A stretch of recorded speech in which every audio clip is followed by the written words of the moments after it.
ഈശോ മിശിഹായിക്ക് സ്തുതിയായിരിക്കട്ടെ. ഈശ്വരേറ്റ സ്നേഹിക്കപ്പെട്ട സഹോദരരെ, ഭൂതോച്ചാടന അനുഭവ പാഠങ്ങളുടെ 66-ാമത്തെ സെഷനിലേക്ക് ഈശോയുടെ നാമത്തിൽ ഹൃദ്യമായ സ്വാഗതം. ഹാല്ലേലൂയ, ഹാല്ലേലൂയ, ഹാല്ലേലൂയ. കഴിഞ്ഞ സെഷൻ നമ്മൾ കാണുകയുണ്ടായല്ലോ, ക്രൈസ്തവ ജീവിതം, ആത്മീയ ജീവിതം ഒരു 3D അനുഭവമാണ് എന്നുള്ളത്. എന്ന് വെച്ചാൽ ആത്മീയ തലത്തിലെ യാഥാർത്ഥ്യങ്ങൾ നമ്മുടെ അനുദിന ജീവിതമായിട്ട് നേരിട്ട് ബന്ധപ്പെട്ട് നിൽക്കുന്നതാണ് എന്ന്.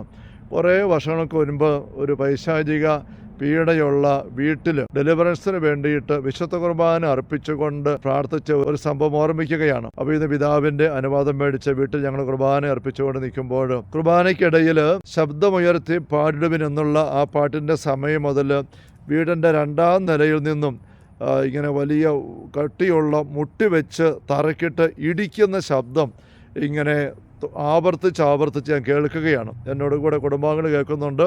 കുർബാനയ്ക്ക് സഹായിക്കാൻ ഒരു സിസ്റ്ററുണ്ട്. ഞങ്ങളെല്ലാവരും കേൾക്കുകയാണ്. ആ വീട്ടിൽ 2ാം നിലയിൽ ആരുമില്ല, പണിക്കാരോ മറ്റാരുമില്ലെന്ന് എനിക്ക് നല്ല ഉറപ്പാണ്. സന്ധ്യാസമയത്ത് നല്ലപോലെ വീടെല്ലാം ഒരുക്കിയിട്ട് ഞങ്ങൾ കുർബാന അർപ്പിച്ച് പ്രാർത്ഥിക്കുന്നത്. വല്ലാത്തൊരു പൈശാചിക പീഡയ്ക്കിരയായിരിക്കുന്നൊരു ഭവനമാണത്. അപ്പോൾ ഈ ശബ്ദം ഇങ്ങനെ ഉണ്ടാകുമ്പോൾ എനിക്ക് ആദ്യം അല്പം ഒരു അങ്കലാപ്പ് വന്നു. പക്ഷേ പിന്നീട് എനിക്ക് മനസ്സിലായി ഇതൊരു പൈശാചിക റിയാക്ഷനാണ്. ഈ കുർബാന അർപ്പിച്ച് പ്രാർത്ഥിക്കുന്നതിനോടുള്ള എതിർപ്പ് പൈശാചിക അരൂപികൾ വെളിപ്പെടുത്തുന്നതാണ് ഈ ശബ്ദം. അപ്പോൾ അത് ആ ഒരു ബോധ്യം കിട്ടിയപ്പോഴേക്കും ഞാൻ കുർബാനയുടെ ഓരോ പ്രാർത്ഥന വചസ്സും അറിഞ്ഞ് ഇരുത്തി ഉള്ളു ചേർത്ത് പറഞ്ഞ് പ്രാർത്ഥിച്ച് മുന്നോട്ട് നീങ്ങി.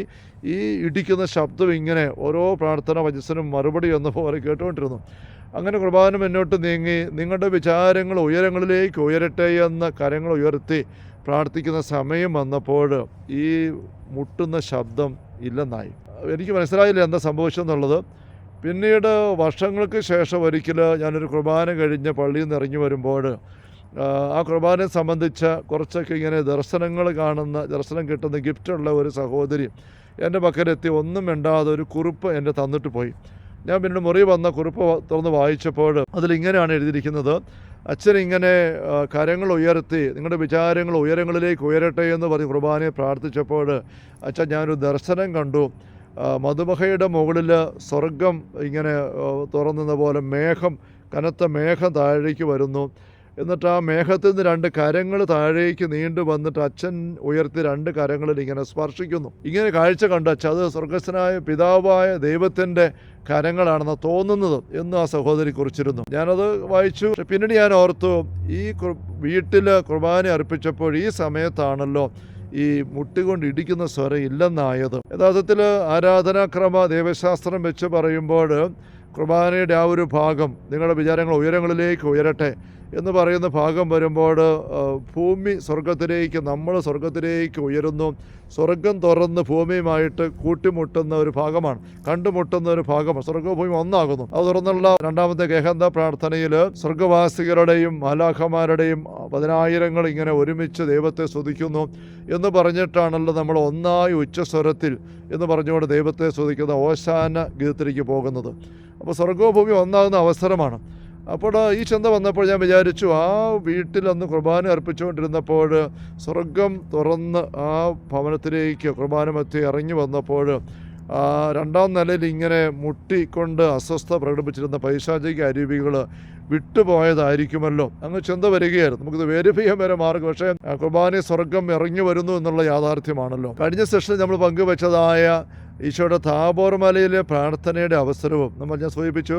3 പേരെ കൂട്ടിക്കൊണ്ട് ഈശോ മലമുകളിലേക്ക് പോകുന്നു പ്രാർത്ഥിക്കാൻ. പക്ഷെ പ്രാർത്ഥിക്കുമ്പോൾ വേറെ 3 പേരും കൊണ്ട് ഈശോ കൂട്ടിക്കൊണ്ട് പോയതല്ല, വേറെ 3 പേരും അവിടെയുണ്ട്. യഥാർത്ഥത്തിൽ കുർബാന അർപ്പിക്കുന്നിടത്ത് മാത്രമല്ല, ഈശോ പ്രാർത്ഥിച്ച താബോർ മലയിൽ മാത്രമല്ല, എവിടൊക്കെ നമ്മൾ പ്രാർത്ഥിക്കാനായിട്ട് ഉള്ളു തുറന്ന് സ്വർഗത്തിലേക്ക് നമ്മുടെ ഉള്ളു ചേർക്കുന്നുവോ അവിടെയെല്ലാം ആത്മീയ ലോകം സജീവമായിട്ട് തുറന്ന് കടന്നു വരുന്നുണ്ട്. എവിടെയൊക്കെ ആൾക്കാർ പ്രാർത്ഥിക്കുന്നുണ്ടോ സ്വർഗം അവിടെ കടന്നു വരുന്നുണ്ട്. ഈശോ പറയുന്നത്, എൻ്റെ നാമത്തിൽ 2-3 പേർ എവിടെ ഒരുമിച്ചായിരിക്കുന്നുവോ അവിടെ മധ്യ ഞാനുണ്ടായിരിക്കും. അപ്പോൾ ഈശോയുടെ സാന്നിധ്യം കടന്നു വരികയാണ്. അപ്പോൾ നമ്മുടെയൊക്കെ കുടുംബങ്ങളിലേക്ക് ദൈവസാന്നിധ്യം ഇതുപോലെ നമുക്ക് ഇറക്കിക്കൊണ്ട് വരാനായിട്ട് സാധിക്കുന്നു.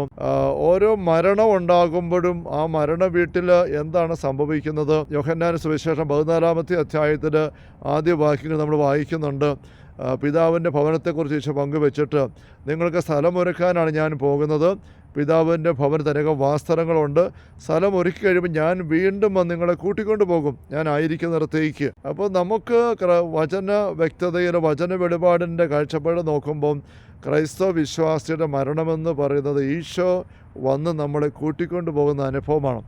ഈശോ വരുമ്പോൾ ഈശോ മാത്രമല്ല വരുന്നത് നമുക്കറിയാം, ഈശോയ്ക്കൊപ്പം മാലാഖമാരും വിശുദ്ധരെ കടന്നു വരുന്നുണ്ട്. അങ്ങനെ ഈശോ കടന്നു വന്ന് മാലാഖമാരുടെ സാന്നിധ്യം കൊണ്ട് നിറയുന്ന അനുഭവം ഒരു സ്ഥലത്തിന്, ഒരു വീടിന് ഉണ്ടാകുന്ന നിമിഷങ്ങളാണ് ഒരു വീട്ടിലൊരു ദൈവിക മകൻ മകള് മരണത്തിലേക്ക് കടന്നു പോകുന്ന അനുഭവം. മരിച്ചടക്കനൊക്കെ ചെല്ലുമ്പോൾ, ചില പ്രസംഗം നടത്തുമ്പോൾ ഞാൻ ഇതുതന്നെ പറഞ്ഞ ആൾക്കാരുടെ ശ്രദ്ധയിലേക്ക് ഇത് കൊണ്ടുവരാറുണ്ട്. ഇന്നലെ ഇവിടെ നമ്മുടെ അപ്പച്ചൻ അല്ലെ അമ്മച്ചി ഈ വീട്ടിൽ ഇന്നലെ നമുക്ക് നിത്യയിലേക്ക് കടന്നുപോയി. അതിനർത്ഥം ഇന്നലെ ഈ വീട്ടിൽ ഈശോ വന്നു, മാലാഖമാർ വന്നു, വിശുദ്ധർ വന്നു, സ്വർഗ്ഗം മുഴുവൻ ഇറങ്ങി വന്നു. അങ്ങനെ ദൈവത്തിൻ്റെ സന്ദർശനമുണ്ടായി വിശുദ്ധ ഭവനമായിട്ട് നമ്മുടെ വീട് മാറിയിരിക്കുന്നു എന്ന് നമ്മൾ തിരിച്ചറിയണം. അത് വചന വ്യക്തതയിലുള്ള ഒരു ബോധ്യമാണ് നമ്മൾ മനസ്സിലാക്കുന്നു. ഒപ്പം നമ്മൾ തിരിച്ചറിയേണ്ട മറ്റൊരു കാര്യമുണ്ട്. തൻ്റെ വിശുദ്ധ വ്യക്തികളെ, മക്കളെ കൂട്ടിക്കൊണ്ടു പോകാനായിട്ട് ഈശോ കടന്നു വരുമ്പോൾ പിശാചിനോട് ചേർന്ന് പാപത്തിൻ്റെ അവസ്ഥയിൽ, കെട്ട അവസ്ഥയിൽ ജീവിക്കുന്ന വ്യക്തികൾ മരിക്കുമ്പോൾ ആ വ്യക്തികൾ സ്വർഗത്തിലേക്ക് കൂട്ടിക്കൊണ്ടു പോകാൻ പറ്റുകയില്ല. അങ്ങനെയുള്ളവരെ കൂട്ടിക്കൊണ്ട് പോകാനുണ്ട് ഈശോയ്ക്ക് വരാനും പറ്റുകയില്ല. അവരെ കൂട്ടിക്കൊണ്ട് പോകാനപ്പോൾ അവരാരാ വരിക? അവിടെ ആരും വരുന്നില്ല എന്നർത്ഥമുണ്ടോ? അവിടെ അവരെ കൂട്ടിക്കൊണ്ട് പോകാനായിട്ട് തിന്മയുടെ അരുവികൾ കടന്നു വരുന്നതായ ഒരു സംഭവം നടക്കുന്നുണ്ട് എന്നുള്ളത് നമ്മൾ ആത്മീയ കാഴ്ചപ്പാട് മനസ്സിലാക്കേണ്ടതായിട്ടുണ്ട്. അങ്ങനെയുള്ള ഒരു യാഥാർത്ഥ്യവും കൂടെ അനുഭവത്തിലുള്ളത് കൊണ്ടും കൂടിയാണ് പലപ്പോഴും ഒരു മരണസംഭവം നടന്നു കഴിഞ്ഞ് ഉടനെയുള്ള ദിവസങ്ങളിൽ ആ വീട് വെഞ്ചരിച്ച് വിശുദ്ധീകരിച്ചു കൊണ്ട് പ്രാർത്ഥിക്കുന്ന ഒരു കർമ്മം നമുക്ക് പരമ്പരാഗതമായിട്ടുള്ളത് എന്ന് ചില പിതാക്കന്മാർ വിശദീകരിച്ചുകൊണ്ട് പഠിപ്പിക്കുന്നുണ്ട്. മരണം നടന്നു കഴിഞ്ഞാൽ ആ വീട്ടിൽ വന്ന് പ്രത്യേകമായിട്ട് പ്രാർത്ഥിക്കുന്നു. ആ മരണം ഒരു വിശുദ്ധമായ സംഭവമായിട്ടാണ് നടന്നിരിക്കുന്നതെങ്കിൽ അവിടെ ഒരു പ്രാർത്ഥന ആവശ്യമില്ല. ഈശോയുടെ സാന്നിധ്യം, മാലാഖാസാന്നിധ്യം വന്ന ഒരു വീടാണത്. അതേസമയം ഒരു ദുർമരണം പോലെ അല്ലെങ്കിൽ ഒരുക്കമില്ലാത്ത മരണം പോലെ ഉള്ള ഒരു സംഭവമാണ് ആ വീട്ടിൽ സംഭവിച്ചിരിക്കുന്നതെങ്കിൽ അതിൻ്റേതായ അന്തരീക്ഷം ആ വീട്ടിൽ വന്നിട്ടുണ്ടാവും. അങ്ങനെയുള്ള സകല ദുസ്വാധീനങ്ങളും ആ വീടിനെ പരിസരത്തെയും വിശുദ്ധീകരിക്കാനായിട്ട് നമ്മൾ നടത്തുന്ന പ്രാർത്ഥന, മരണത്തിന് ശേഷം ഉടനെ ദിവസങ്ങളിൽ പ്രാർത്ഥന, ഇങ്ങനെയുള്ള കാര്യങ്ങളൊക്കെ നമ്മൾ ഒരു ആത്മീയ കാഴ്ചപ്പാടിലൂടെ കാണേണ്ടതായിട്ടുണ്ട്. ഞങ്ങളുടെ സഹോദരങ്ങൾ 2 സെഷൻ മുമ്പ് ഞാൻ പറയുകയുണ്ടായി, ഭൂതോച്ചാട അനുഭവ പാഠങ്ങൾ ഇതിനെന്താ പ്രസക്തി എന്നൊരു വ്യക്തിയോട് ചോദിച്ചു. അതിന് മറുപടി നമ്മൾ കാണുകയുണ്ടായി.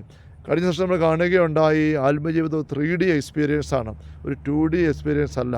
ഈ ആത്മീയ വ്യക്തത നമ്മൾ നീങ്ങുമ്പോൾ നമ്മുടെ ജീവിതത്തിന് മുഴുവനും പുതിയൊരു വ്യക്തതയും ഒരു കാഴ്ചപ്പാട്, ഒരു കരുത്തും നമുക്ക് തിരിച്ചറിയാനായിട്ട് പറ്റും.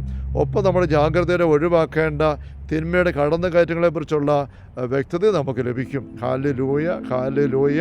കർത്താവ് യേശു മിശിഹായുടെ സമൃദ്ധമായ കൃപയും അനുഗ്രഹങ്ങളും പിതാവായ ദൈവത്തിൻ്റെ അവർണ്ണനീയമായ സ്നേഹവും പരിശുദ്ധാത്മാവായ ദൈവത്തിൻ്റെ നിരന്തരമായ സാന്നിധ്യം, സഹവാസ സ്നേഹമുള്ള സഹോദരങ്ങളെ നാം ഓരോരുത്തരോടും കൂടെ ഉണ്ടായിരിക്കട്ടെ, ഇപ്പോഴും എപ്പോഴും എന്നേക്കും.